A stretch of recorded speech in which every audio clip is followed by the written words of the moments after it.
Good afternoon, everyone. I'm Mason Wilson, and this is the War Room to the Boardroom podcast. Today, we have our guest, Ms. Kafi Joseph. I'm your host, as always, Mason Wilson, Global Business Strategy and Operations at Google, combat veteran, Duke MBA, and West Pointer.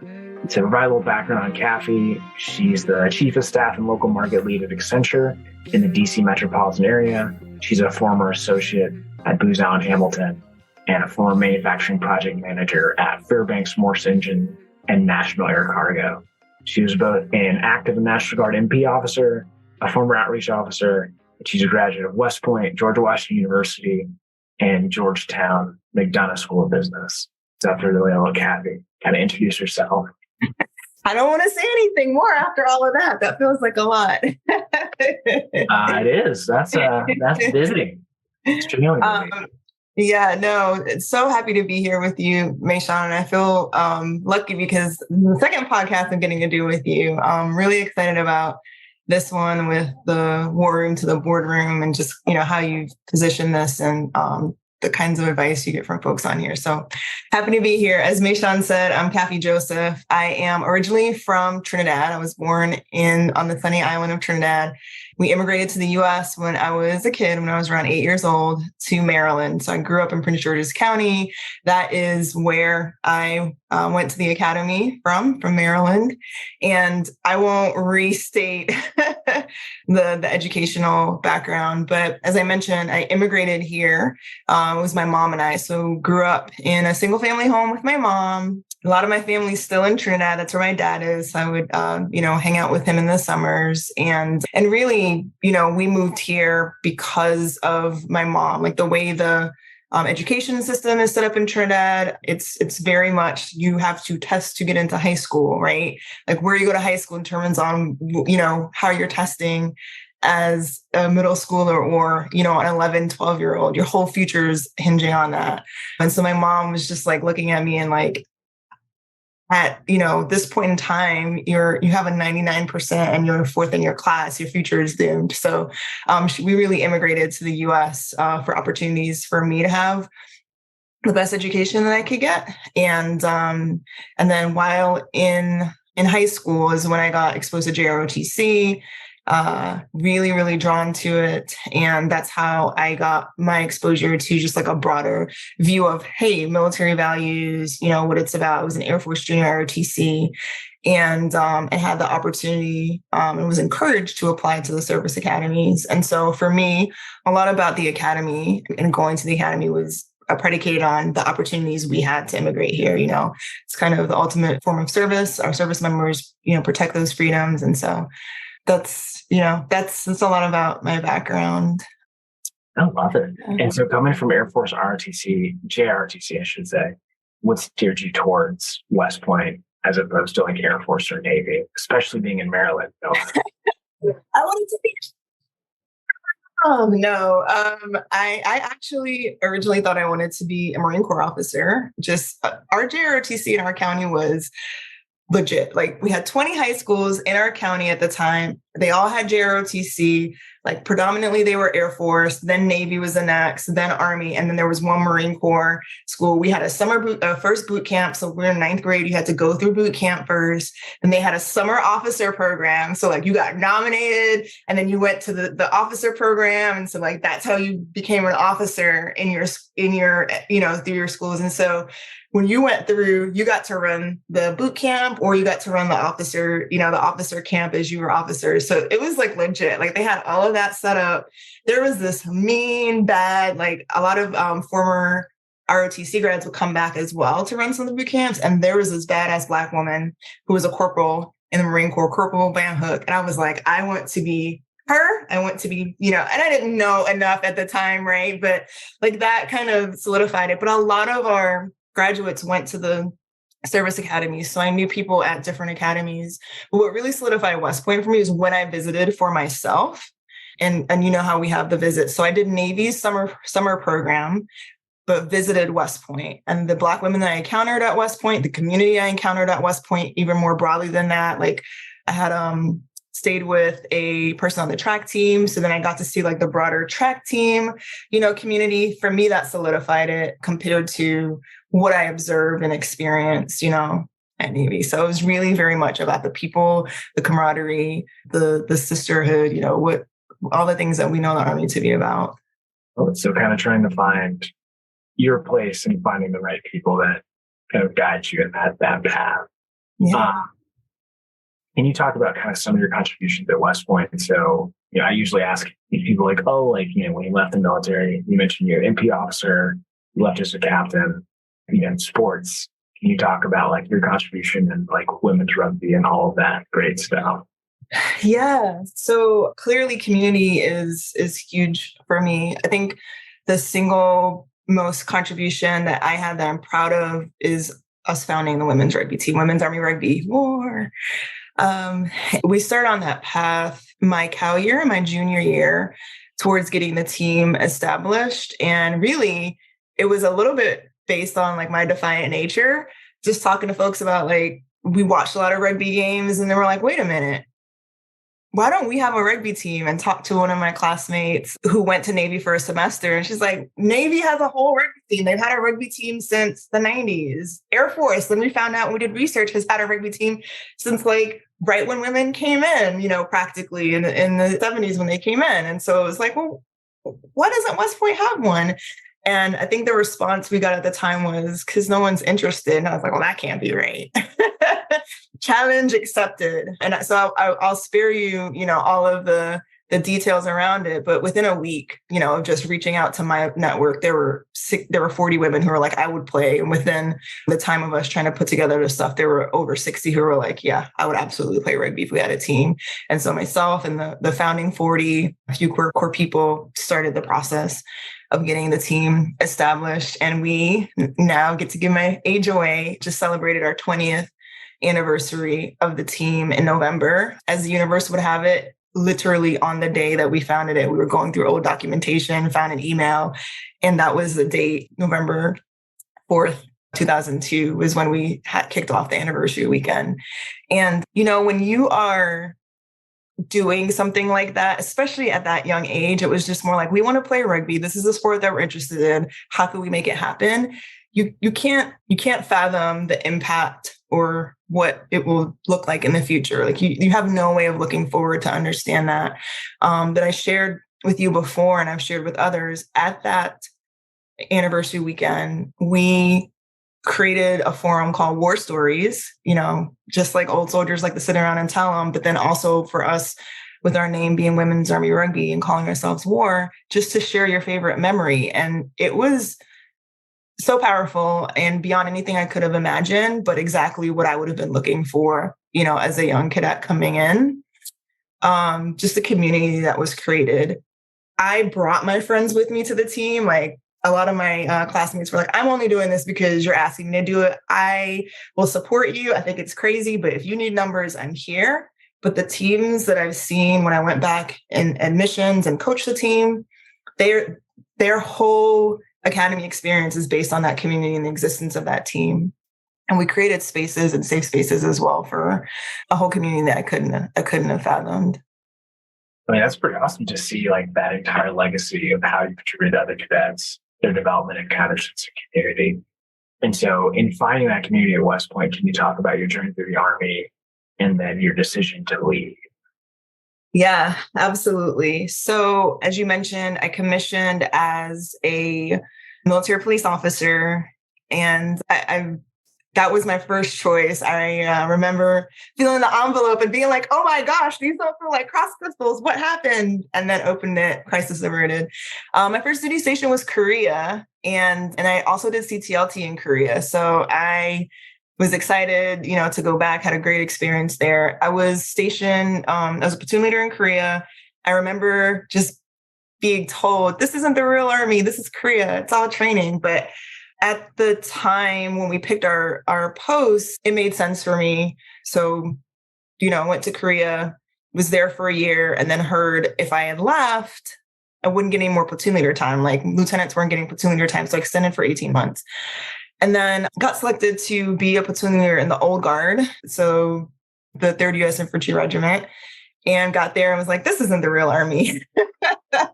But had an amazing experience. Obviously, it's an honor to be able to, to do the Old Guard mission and to be able to just serve ceremonially, whether it's the dignified transfers of remains that we did, some of the different ceremonies. But it felt like it wasn't the real Army.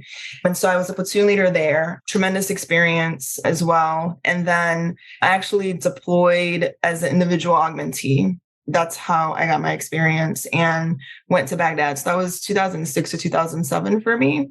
And I was in the MNFI, Multinational Force Iraq Strategic Operations Protection Directorate. So we were there assessing, across the whole theater of operations, like, are these spaces good to go? Ministry of Iraq, some really gnarly places that you're like, we're assessing this. I don't even know if it's safe for us to be here, but let's go, go check it out. And then that's where I also did some stuff with biometrics, which will come in handy later.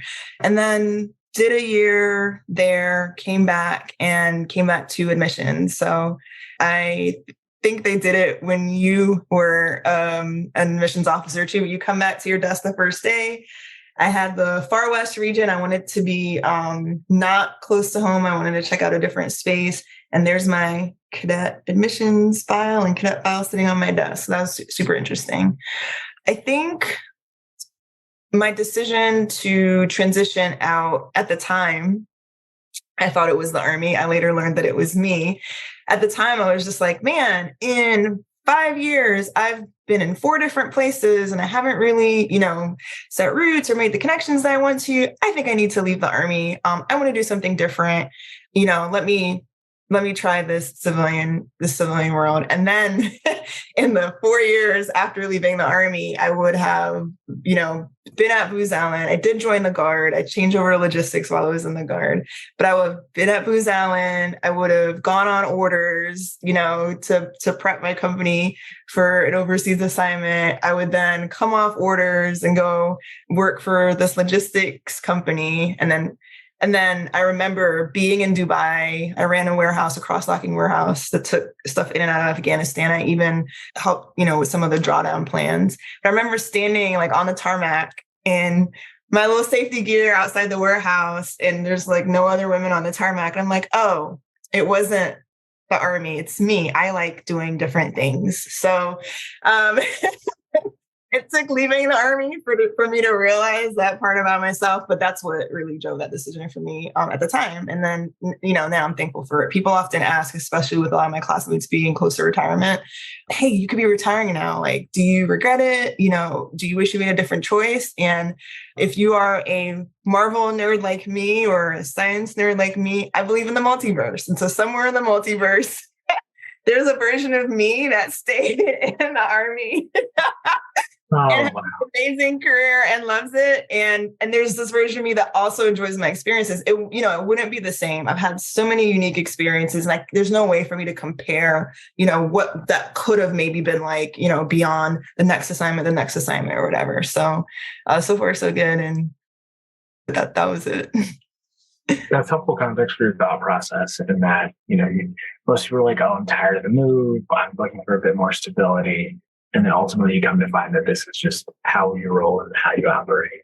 Yeah. And so in looking at that path and talking to the broader array of veterans that are thinking about the transition, what would you tell them if they're thinking about leaving the military or considering that thought? How would you think through it differently, or would you change anything about your process and journey? Yeah. So, we are inherently different people.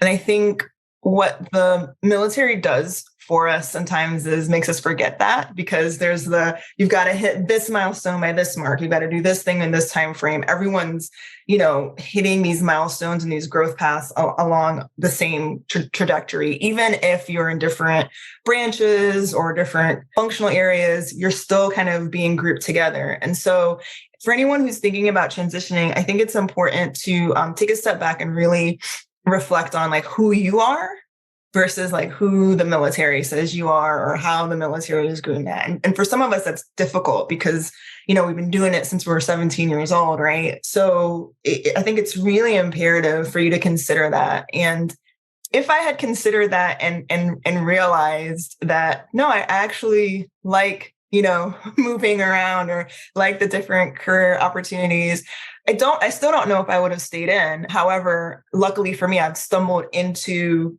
and I say stumble, like careers and companies where you can do that, right? Particularly where I am at Accenture, the company is so huge and has so many different things that we dabble in. I have been in 5.5, almost 6 years, been able to hit 3 or 4 different roles, almost the same way like we did. Every couple of years, I'm like, all right, time for a new role. What's new? Where can I hop in? Where can I add value? Slightly differently than the Army, I can choose with more certainty where I'm going, and what I'm going to do next. But that would be my primary recommendation is before you jump, leap, decide, really reflect on who you are and what matters to you. Going back and forth on this decision-making process, it's called 10-10-10. I'll have to get back with you on the author of the book, but it's this 10 minutes, 10 months, 10 years approach to decisions. So the first thing you do is you list out your values, like what matters to you. So usually people are like, make a pros and cons list. Well, pros and cons lists really only work for deciding what car to buy or like, where to live, like these non-complex decisions, right? Not what am I going to do with my life? And so it starts with listing out your values. What are the things that matter the most to you? And then considering that you're about to make this decision in 10 minutes, 10 months, and 10 years, how will you feel and how do you want to feel? And the consensus is if it's going to make you feel great in 10 minutes, but in 10 months or 10 years, you're not sure, you might regret that. Or even if the 10 minutes and 10 months are going to be painful, but in 10 years, you'll feel great about the decision. That's the guide. And so, when I look back, I learned that about that technique just after kind of transitioning out of the Army. But when I look back at my decision, if I had this itch and I felt like, I really want to try to do something different and I hadn't pursued it, I feel like 10 years later, I would have been like, what if I had done it? Should I have gone there? And so I really lean on that methodology often where I'm like, this is going to suck for 10 minutes. It's going to suck for 10 months even, but like in 10 years, this is going to be worth it. Grad school was similar. The second time, I didn't want to do my MBA. And I remember like going, kicking and screaming, but the 10 year, yeah, it's worth it now. And I'm not even near the 10-year horizon, but for sure, it definitely is. So I like that. That's a good framework. I'm going to add that to the list for sure. Yeah, I'll get you the author. I think she's either a Harvard grad or a Harvard professor as well. So I think it's a great process in how you look at all those opportunities and decisions. And there's always that sense of like, am I missing out because I didn't stay in? Do I choose these new and different opportunities? It's accepting the non-linearity of the opportunities once you leave, which I enjoy. Yeah, and so that's great. And going back to like what you mentioned about Accenture, like what is a chief of staff of like the DC metropolitan area? Like, what does that even mean? Is that like a chief of staff in the Army or is that really different? Right. So I think the thing that I've learned the most about taking on a chief of staff role is that it is defined by the person and the leader that you're serving. And then I've also heard, so I've been in one of my roles within Accenture has been like a practice chief of operations. And so talking to some of my mentors inside of the firm, the one distinction they said was COO is about the business. Chief of staff is more about the individual and kind of like their vision. So for me, as Metro DC Chief of Staff, and I'm also a local market lead, it's really about our leadership, our office managing director for Metro DC. I'm his Chief of Staff for everything that's happening within Metro DC. And then we set the vision. So we actually really just went through our strategy planning, and it's around enhancing employee experience, fueling our client engagement, and then making measurable community impact. And I'm so excited about this role because it allows me the opportunity to put all of those things together in a way that matters to me. It's like, how do we engage our employees in a way that matters? But then like from the client piece, it's like, how do we get these unique ways to engage with our clients? Our CEO always says we want our clients to love us. how do we go beyond a happy hour or just delivering good work with our clients? Instead, like, how do we bring them together? And so just to give you an example of that, yesterday, we have high school interns that come in the summers. NASA is one of our clients, and the client account lead was like, I would love to do this. NASA wants to do it. So we just brought high school students from Metro DC, 50 of them, in with NASA at NASA HQ to do a career panel, to get to visit the Earth Information Center. And then at the end of it, this client is like, that was amazing. We want to do more with you. So it's like finding the things that matter to our clients and our people and bringing them together. And then like when you get to connect on that kind of value-based level, whatever relationships happen from that, I think are just more genuine than what we're doing. So I'm really excited about finding lots of ways to do that. Whatever matters to our clients, whatever matters to our people. Because even the consultants that we have running that program for high schoolers, they raise their hand because something like that matters, to them, and therefore they're making that experience even better. So it's lots of those things. Our Metro DC area goes from Baltimore to Richmond, so it's like all of that for all of the clients that we have, for the 10,000 people that we have in that area, and the over 30 community partners that we have, from different nonprofits to entities that are doing things to boost the economy of the different cities in those areas. So yeah, it's pretty dope. The combination of you're the aide de camp for the CG as a managing partner, you're also doing like community partnerships and relationships. And you're also like trying to find people to do various initiatives to make sure that the base or the client initiatives, engagements, deployments, training rotations, however you want to compare this. Yeah. Are all going on. That's right. And so like in order to do that kind of role, like typically what's required? So we talked about the title, we talked about what it means. Usually what kind of experience does that require? Yeah. So one of the baseline requirements they have for it within the firm is having been at the firm long enough, right? Because you are interacting from a client perspective. So not too long. They want you to have like a few years with the firm, but to understand that business, right? So I think fundamental to a lot of things in the corporate world is understanding the business. Like while all the things I'm talking about feel like they're touchy-feely, like I still need to understand like how we generate revenue, what our profitability looks like, right? Because at the crux of it, we're still getting after these client engagements, right? To grow those relationships, to make them more impactful. But like I need to understand the business, right? I need to know like, hey, we're probably not going to touch the sector to do a community service project right now because they've got to focus on these things. Let's instead pivot to something else. So I think specific to my role, but just zooming out, as people land into the corporate world, they need to do to do as much as possible to understand how their business runs, their organization runs, like what's important, what are the priorities, what's the strategy. And then if there isn't one, put one into place, which is I refreshed mine for my role as well. To identify what the key priorities are, whether that's like the commander's intent, or whatever. I actually use commander's intent a lot with my teams. I'm like, we're going to bring some Army speak in so we can all be on the same page here. And it's a super cheesy story, but it's like commander's intent using 5-hour energy versus Starbucks. And so in that experience, right, you'd come from previous consulting experience. Was your MBA requirement or the same program manager, project manager, people leadership skills kind of carried over? What do you feel like was the thing that you really needed to be successful both in this and in that role? As a consultant, for us, we have like our firm stratified. We have a lot of different areas of consulting. So the MBA is not necessary, for some of it, but I will tell you it's been beneficial for me compared to some other folks. And again, because it helps me to understand how the business works. Like there's some just core principles that I got out of my MBA program to help me understand that piece. It was the single reason why I did the MBA. At the time, I was a director of program management at Fairbanks.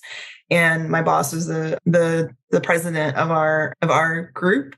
And I would ask all these questions, as part of his team. He'd like, you should just get your MBA. You're asking the right questions, but like to get that foundation and that knowledge will be helpful. And I often forget like how much that has underpinned a lot of just the way I'm able to go in on certain conversations and ask questions. So while it's not necessarily a requirement, it has been helpful for me.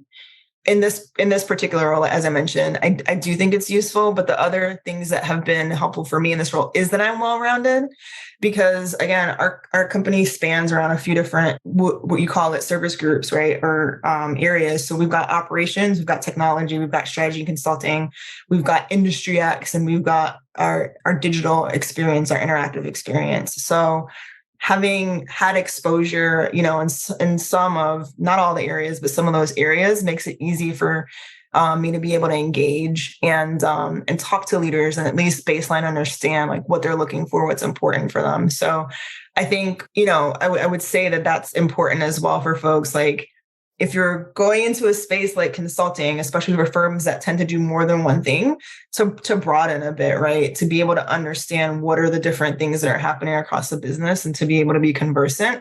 And then just also being able to think critically, right? Like being able to think critically and being comfortable asking questions. It's not okay to sit there if you don't understand something. I think a lot of, at least at our firm, a lot of the culture is like, ask a question if you have it. Chances are somebody else also has it. And there are just so many acronyms and it's so big, like it's not assumed that So being able to just ask those critical questions and kind of dig from there. It's like, why are we doing this? How does this tie to, our strategy? How is this benefiting, your business unit? Like, why would we fund this? Like, what's the benefit either to our people, our clients, or community? So can you talk a little bit about how the culture that you've seen a couple different organizations and companies, how the culture and onboarding changes your experience? So in the example that you mentioned, there's a key to ask a lot of questions.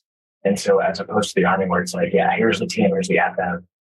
How does it look different in the corporate world when we talk about ambiguity and onboarding and working in that environment?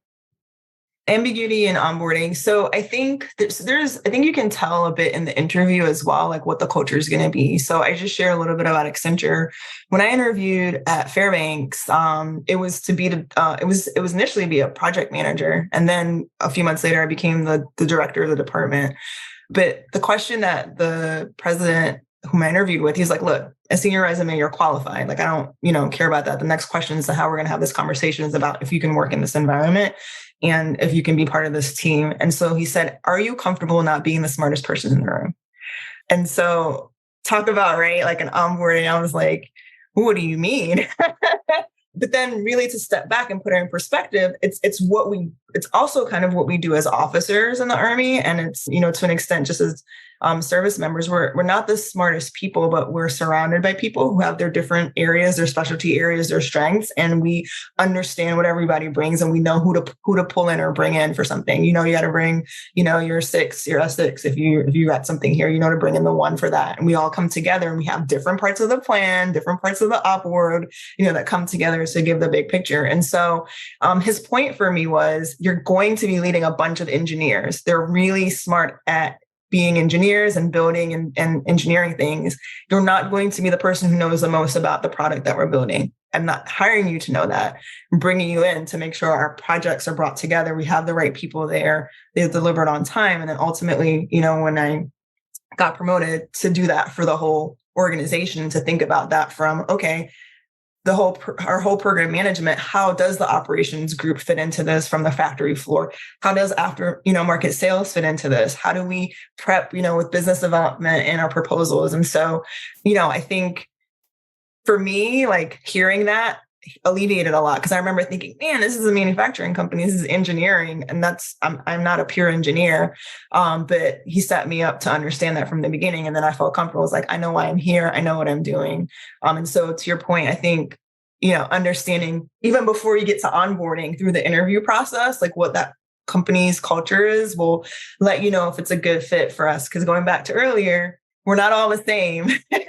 A lot of people hear veterans, see veterans coming in to interview and assume, oh, we're going to put them in our, whatever's the part of the company that has military, related or service or DoD related programs. And we may not want that, or our talents or experiences want to drive us somewhere else. So I think it's a really good point about people treating veterans like a monolith, one, and then two, how do you navigate not necessarily being the expert, but also like just understanding what the skill sets are of other people.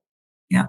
For sure. One of the big differences is like, oh, influencing without authority, be like, they don't have to do what I say, but like, it'd be great if you did this. It would be awesome. That's right.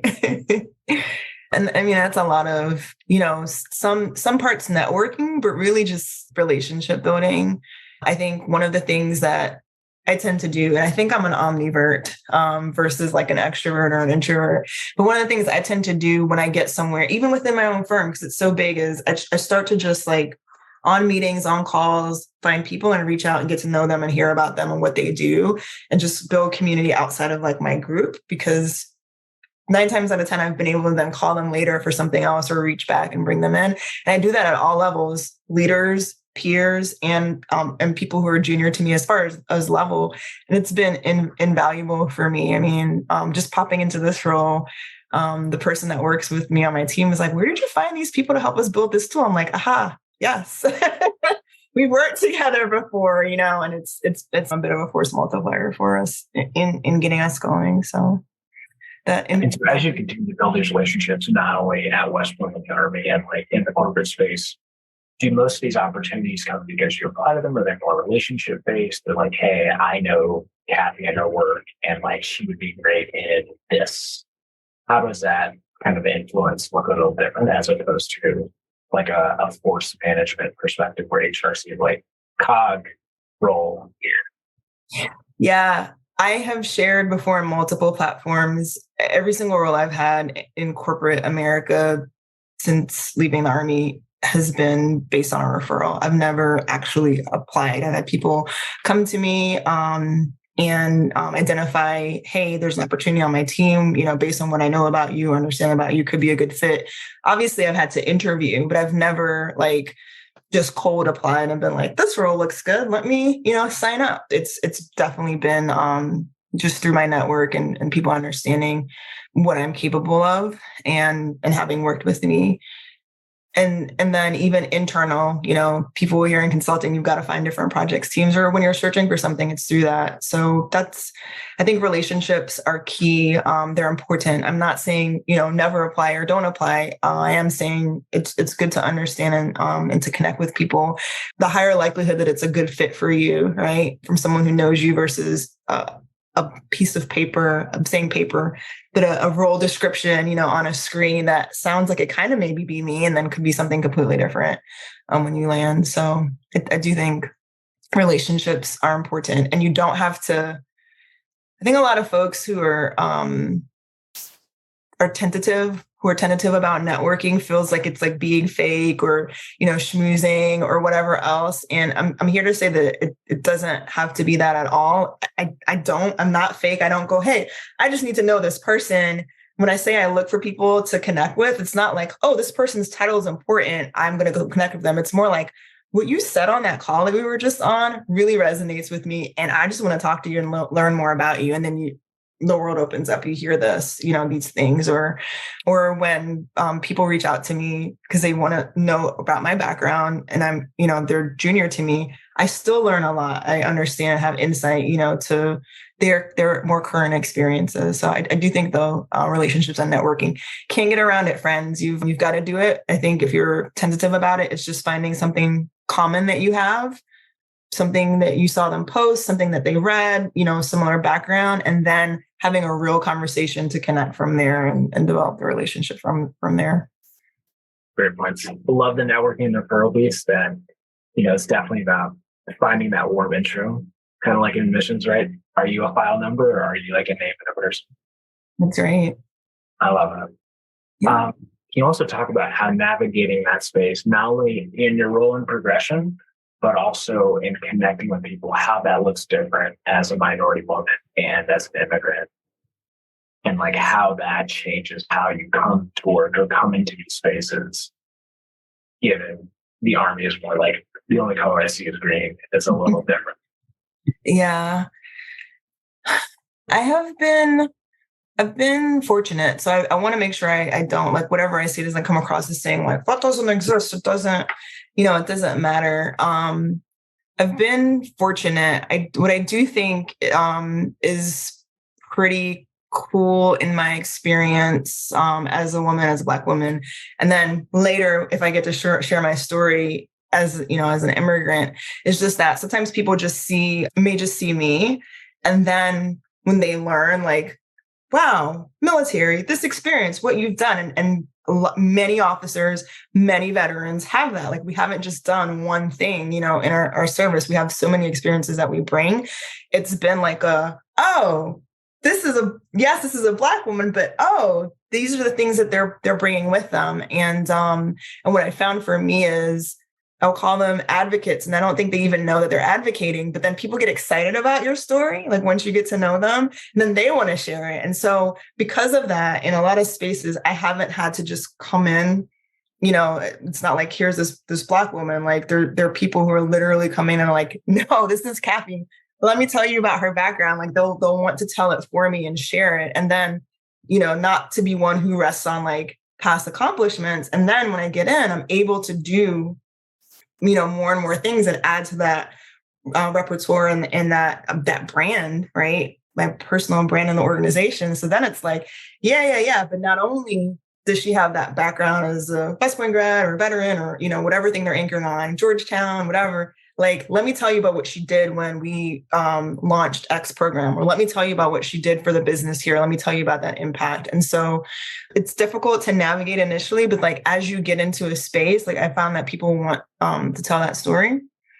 And yet the other thing that I find myself having to do, and I'm happy to do, and it wasn't until a leader said this to me that I realized the impact of it. So one of the first Black MDs that I worked for, managing directors that I worked for at Accenture, ran one of our $100 million businesses accounts. And he sat down with me. He's like, hey, so now that you're in this role, you're leading this team, it's your responsibility to make sure that we are also bringing in more Black and brown people into our teams. We're giving them the opportunities that people won't. Because overwhelmingly, I don't know what it's like in other spaces, but our Black and brown people and oftentimes women get pigeonholed into PMO or the PMO kinds of roles and not the business impacting roles on client account teams, et cetera. And so he's like, it's overwhelmingly important that you make sure they get that opportunity. They will perform once you do that, but you need to put them in those positions so that they can do that. And so it's like, they're already inside of the firm, right? The firm has already hired them. Let's make sure that they have an opportunity. And so it was like, I got permission finally to do that, right? I don't know about, or I know sometimes a lot of Black and brown people were like, oh, we don't want to congregate too much. We don't want to look like we're doing this, right? But people use their networks all the time. It's just more evident for us because we all happen to, be this, similar shades, and it looks more apparent than the majority. And so, and then what does it matter once you give that person that opportunity when they perform, right? And they will perform because, they've been given that opportunity. And I also make it clear to a lot of times my analysts, I'm like, look, I'm about to talk to somebody now. Show up and show out. Make sure you show them what you're made of. This is an opportunity for you to move forward. So I think what makes it different, especially, as we get to these levels, is making sure that we provide opportunities for folks to excel and to continue to like they say, rising tides lift all boats. So do well and then bring people with us. So not only extending the opportunities to other people, but also just how you navigate those numerous challenges and just finding a way to like make it work. And then one last question on this point before we kind of pivot to more of the lessons learned section. And so I'm curious from your perspective, you mentioned kind of pigeonholes, which I thought was, very important. And so how did you navigate the pigeonhole piece? Because, right, you could have easily been like, hey, she's an MP or she's a logistician. Let's keep her in that space and like building security or things like that. And similar veterans might experience the operations or other like sales. And so how do you change your brand, or how do you have those conversations when you approach this new organization, this new company, and like set yourself up for those different opportunities? So the thing you chose at 1721 is not what you do. Yes. For sure. First things, who was I just talking to about this? First things first, I let them know, because people would overwhelmingly go like, we've got an Army account. I'm like, yes. And I decidedly do not want to be on the Army account. I'm good. Second, it does take stretching yourself, right? So I think there's two approaches. One is like, are you just trying to get your foot in the door? So if you've decided this is where I want to be, and I want to get my foot in the door, at a place like Accenture and lots of the large consulting firms, once you're in, you do have that flexibility to navigate. Sure, come in, from the place where they see you. And so that's the first part is like, where are you? Like, because if you just want to get your foot in the door, this is where you want to be, take that route. And then when you're there, you can start to communicate, explore, and get smart. So when I came in, they put me under program project management. I was like, that's cool. I got you. And then ask questions. What's the process for me to get over to management consulting? Because that's where I want to be.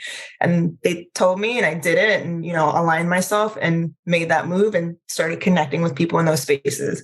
Got to MC and they were like, but you got supply chain and operations background. I was like, sure, but not really, but okay, let's do it. Right. And got into that community, understood it, navigated it. But I also started getting smart on other things. Like I consume a whole lot of information about the firm and, kind of where we're going, and then started to connect with people in the spaces where I want to be, start engaging with them. How can I help? How can I be engaged? How can I learn more? And when you start showing up in other spaces, people actually associate you with those other spaces.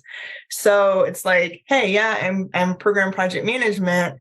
That's where, I'm aligned. I'm doing this commercial director stuff, but I want to be over here now in management consulting. Start showing up in those spaces. And then they're like, oh, I didn't know you were program project management. Or when I start showing up, in the other spaces, I didn't know that you were supply chain. That's cool. But like, I know you because I see you in this circle for this, this particular event. That's how you're engaging. And that's what people associate you with. So if you keep associating with what you used to be, that's, where you'll be anchored.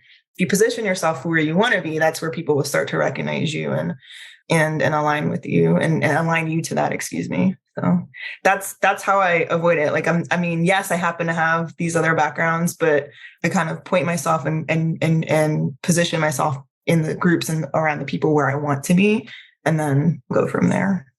Find that to a whole being intentional with your manager about what you're trying to go for.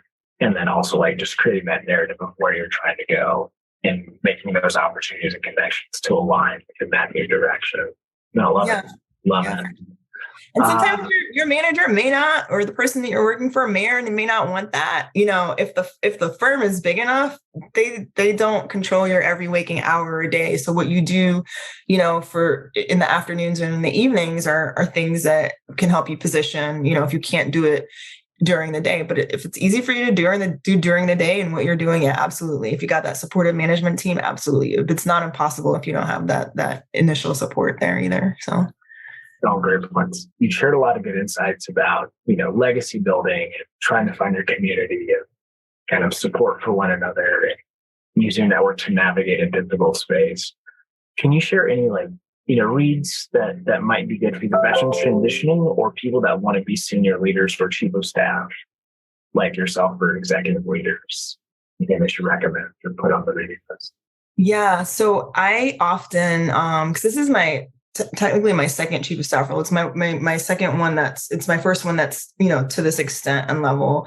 And funny enough, LinkedIn has a chief of staff kind of course that they put together, which I think is interesting. It's not the end all be all, but it starts to give you perspectives on that, on, what to think about. And then like, what kind of chief of staff are you, like, what, pieces of the strategy. So, kind of tied to that role, I think that's there. I also just discovered there's a chief of staff association.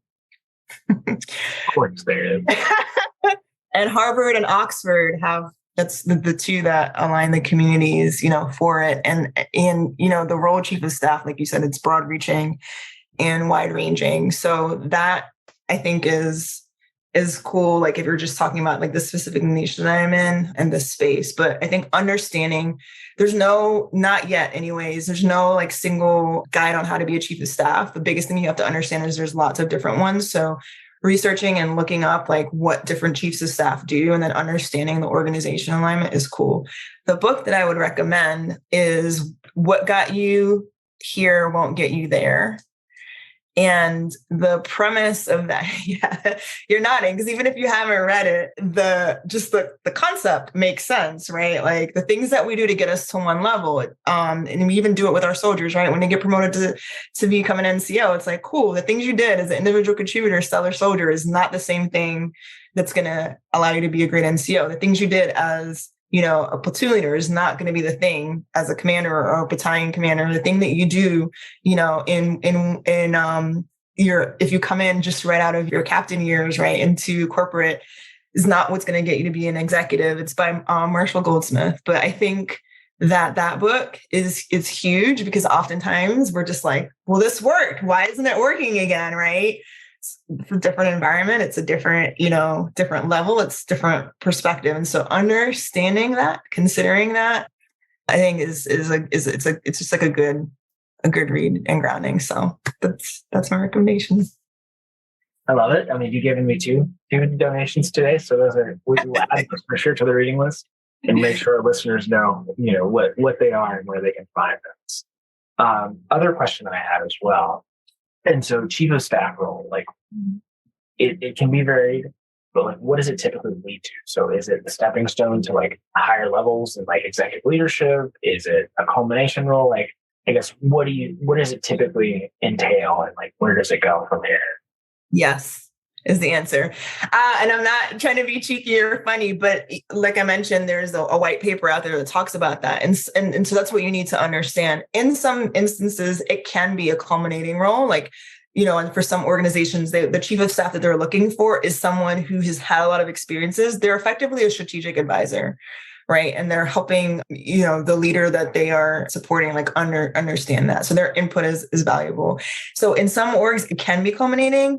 I think in my org and many places, it offers you tremendous exposure.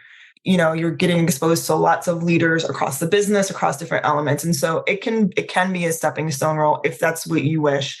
And then you decide, where you're going from there, because I think the exposure that you have doesn't necessarily mean that you have to then be a C-suite leader. It can also be a stepping stone role for, where you're leading heavily. If it is more of an operational leader or more of a different business leader. So the answer is yes. It can be either, and then typically who they're looking for the role will alert you to what, which role or what kind of role it is. So if someone's seeking chief of staff opportunities, they need to understand that in that conversation with the leader. And I, in my process, had an extensive conversation about what does this look like?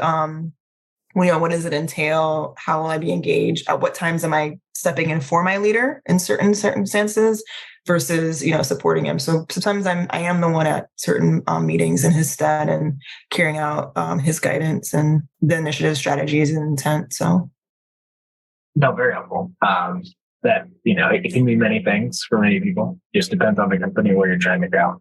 Yeah. Other question, in terms of like the lessons that you learned about transitioning your leadership and management style into the corporate setting and into consulting and communication, are there any lessons learned that you wish to kind of give to our veteran audience about how to go from like a PL or a company commander to, now I'm leading a people manager of 2 or 3, analysts or junior consultants or whatever they may be?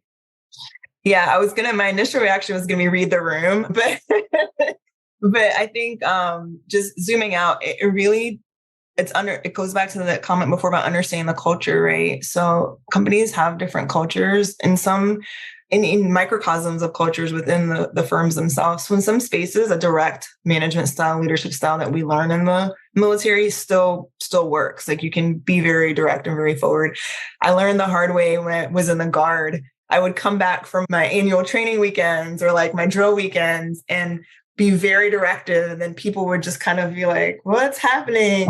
And then I would have to go, right, let me, backtrack on my language. And so it went from this must happen in this way to, hey, how might we approach this? Right. And you're still communicating it, but there's different language that you use that's consultative versus directive, et cetera. So, I'm being a little funny with read the room, but I think that is part of it, is like understanding the culture. And then I think as with anything else, it's understanding the people that you work with. So oftentimes it just, I do this very much so on meetings. Like if we pop on a meeting and somebody needs something from me, it's work related, and it's the first time I'm engaged with them, I go, hey, I know we only have 30 minutes for this, but can you just tell me about yourself? Just like a little background, like how long have you been here? What are you doing? Where do you come from? That little moment to take that gives you so much context, because you may think you have a brand new analyst, and then you find out that they actually have a master's, in IT and molecular biology undergrad. And while it may not be specific to what you're doing, that they have the propensity and the capacity to understand complex things, right? So I think it's different than the Army, where generally speaking, someone's wearing a uniform, how long they've been in, their rank, what they've done, like, their education. In the civilian world, you can't see that from, someone's attire, just from their level. So it's good to just take some time to understand who they are, what they bring to the table. And then you can navigate from there and leverage that and use that to your best benefit to know who you're dealing with and how you can engage with them. To read the room, use emotional intelligence and pick up the cultural norms of your new organization. I love how you sum it up. You're like, Kafi, that was great. So here are the 3 key points for everyone. But yeah, exactly. I'm a little practice consultant. I try my best. That's great. And so in looking back on your career, any other lessons learned that you want to share, whether it's with your war sisters or future West Pointers, about just in general, hey, I had a couple lessons about how to be a better Army officer, or a better transitioning veteran, or even a consultant, or trying different career and opportunities, balancing a little bit of everything at once. Any advice there? Yeah, I think, I don't know that it's necessarily a piece of advice, but it is a lesson learned, and it's just something that I carry with me.